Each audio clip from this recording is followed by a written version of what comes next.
बच्चों, स्वागत है आपका अपनी classes exam study with you में। बच्चों, जैसा कि आप सभी जानते हैं कि मैं हाफ ईयरली एग्जाम का क्वेश्चन पेपर सॉल्व करके लेके आ रहा हूँ आप लोगों के लिए।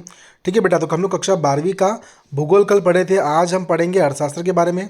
ठीक, कक्षा 12वीं का विथ सॉल्यूशन पूरा आपको हर एक क्वेश्चन का, चाहे वो अथवा वाला भी क्यों ना हो, आपको सभी का सॉल्यूशन मिलेगा बेटा। ठीक है, तो हमारा पहला क्वेश्चन जो होगा, देखिए ध्यान दीजिए बेटा। आज का आपका पहला क्वेश्चन हम लोग का होगा कि आर्थिक एजेंट किसे कहते हैं। ठीक है, तो आर्थिक इकाई अथवा आर्थिक एजेंट से हमारा तात्पर्य उन व्यक्तिगत अथवा समाज संस्थाओं से है जो आर्थिक निर्णय लेते हैं।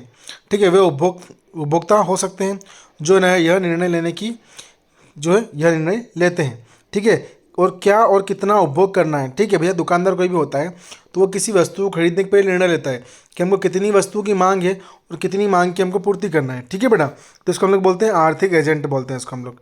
ठीक है, फिर अगला क्वेश्चन हम लोग का कि 6 का अथवा कि समष्टि अर्थशास्त्र के क्षेत्रों के नाम लिखिए।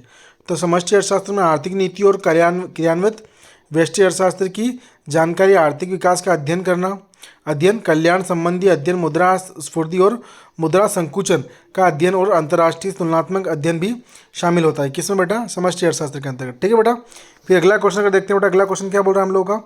क्वेश्चन नंबर 7 बोल रहा है कि उपभोक्ता वस्तुएं किसे कहते हैं। तो उपभोक्ता वस्तु उन्हें कहते हैं जो अंतिम रूप से उपभोक्ता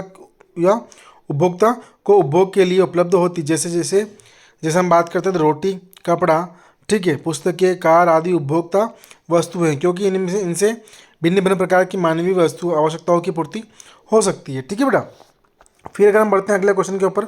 ठीक है, तो हम लोग का क्वेश्चन जो है वो 7 का अथवा होगा कि पूंजीगत वस्तुएं किसे कहते हैं। तो भौतिक संप्राप्तियों जिन्हें एक कंपनी उत्पादन प्रक्रिया में उत्पादकों और सेवाओं के निर्माण हेतु उपयोग करती है तथा जिनका बाद में उपभोक्ता द्वारा उपयोग किया जाता है। पूंजीगत वस्तुओं में भवन, मशीनरी, उपकरण, वाहन आदि शामिल किए जाते हैं। ठीक है बेटा, फिर अगर आगे बढ़ते हैं हम लोग, तो आगे अगला क्वेश्चन क्या है? क्वेश्चन नंबर 8 हम लोग का कि व्यक्तिगत आय किसे कहते हैं। व्यक्तिगत आय किसी राष्ट्र में एक वर्ष में निजी व्यक्तियों द्वारा प्रत्यक्ष करों को देने से पहले सभी स्रोतों से प्राप्त होती है। व्यक्तिगत आय राष्ट्रीय आय के बराबर कभी नहीं होती। ठीक है, क्योंकि इसमें अंतरण भुगतान शामिल किए जाते हैं, जबकि राष्ट्रीय आय में ये शामिल नहीं किए जाते हैं। ठीक है बेटा, फिर अगला क्वेश्चन देखते हैं हम लोग। अगला क्वेश्चन क्या है कि राष्ट्रीय आय किसे कहते हैं। ये राष्ट्रीय आय की परिभाषा दीजिए। ठीक है, तो एक देश की राष्ट्रीय आय से आशय साधारणतः एक वर्ष में उत्पादित समस्त वस्तुओं तथा सेवाओं के मूल्य का योग होता है, जिसमें से वस्तु तथा सेवाओं के उत्पादन हेतु प्रयोग की गई मशीनों एवं पूंजी की घिसावट या ह्रास को घटा दिया जाता है तथा विदेशों से प्राप्त शुद्ध आय को जोड़ दिया जाता है, जिससे हमको क्या राष्ट्रीय आय प्राप्त होती है। उसको हम लोग राष्ट्रीय आय बोलते हैं हम लोग उसको। ठीक है, फिर अगला क्वेश्चन है कि SLR किसे कहते हैं। तो बैंक को अल्पकाल में कुछ कोष तरल रूप में रखना होता है, अनिवार्य होता है। इसे वैधानिक तरल अनुपात अथवा SLR भी कहते हैं।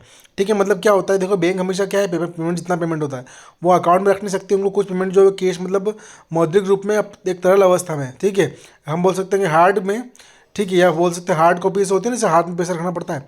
ठीक है, वैसे उसको बोलते हैं हम लोग SLR।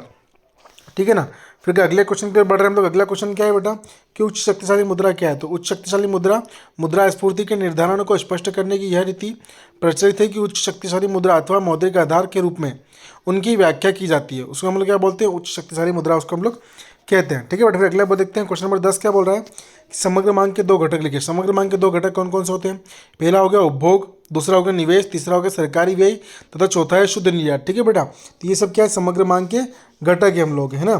फिर अगर देखते हैं हम लोग तो अगला क्वेश्चन क्या है 10 का अथवा कि उपभोक्ता फलन किसे कहते हैं। तो उपभोक्ता फलन बताता है कि उपभोग आय का फलन है अथवा अन्य बातों में उपभोग आय के स्तर पर निर्भर करता है। इसको हम लोग क्या बोलते हैं? उपभोक्ता फलन भी कहते हैं। ठीक है बेटा, फिर क्वेश्चन नंबर अगला हम लोग क्या बोल रहे हैं? कुल उपयोगिता और सीमांत उपयोगिता में 3 संबंध बताइए। तो कुल उपयोगिता जब घटती दर से बढ़ती है तब सीमांत उपयोगिता घटती है। ठीक है, दूसरा पॉइंट क्या है? जब कुल उपयोगिता अधिकतम होकर पूर्ण तृप्ति से बिंदु पर पहुंच जाती है तो उसे हम लोग क्या बोलते हैं? कुल उपयोगिता बोलते हैं। फिर क्वेश्चन नंबर 3 क्या है कि जब कुल उपयोगिता घटती है तब सीमांत उपयोगिता ऋणात्मक हो जाती है ना। फिर अगर आगे बढ़ते हैं तो अगला क्वेश्चन क्या है कि अनादिमान वक्रों की 3 विशेषताएं लिखिए। तो अनादिमान वक्र को तरलता वक्र को तटस्था वक्र और उदासीनता वक्र भी कहा जाता है। अनादिमान वक्र विशेषण कर्मवाचक उपयोगिता पर आधारित है। इसे उपयोगिता को सांख्यिकी रूप में नहीं मापा जा सकता है। किसको भैया? तो अनादिमान को हम लोग। ठीक है बेटा, फिर अगर आगे बढ़ते हैं हम लोग अगला क्वेश्चन देखते हैं।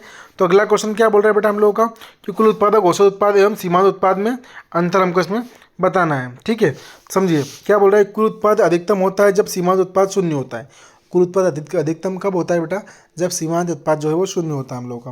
ठीक है, फिर सेकंड क्या बोल रहा है कि जब कुल उत्पाद गिरने लगता है तो सीमांत उत्पाद ऋणात्मक हो जाता है ना।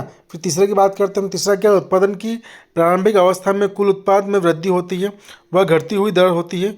उत्पादन की बाद की अवस्था में कुल उत्पादन में जो वृद्धि होती है उसे हम लोग क्या बोलते हैं, कुल उत्पादन लागत, उसको हम लोग बोलते हैं। ठीक है बेटा, तो देखिए बेटा आज की क्लास के सारे इंपॉर्टेंट क्वेश्चन जो है बेटा आपके वो यहीं खत्म हो रहे हैं। ठीक है, कल मैं आपके लिए और इसके आगे क्वेश्चन लेके आऊँगा। ठीक है, तो क्लास में बने रहिएगा, आप लोग लास्ट तक देखिएगा क्लास को, और कहीं ना कहीं क्लास को लास्ट तक अगर आपने देखा है तो थैंक यू सो मच बेटा। और चैनल को सब्सक्राइब अभी भी नहीं किया आप लोगों ने तो प्लीज़ आप लोग चैनल को सब्सक्राइब जरूर कर लें। ठीक है बेटा, थैंक यू सो मच।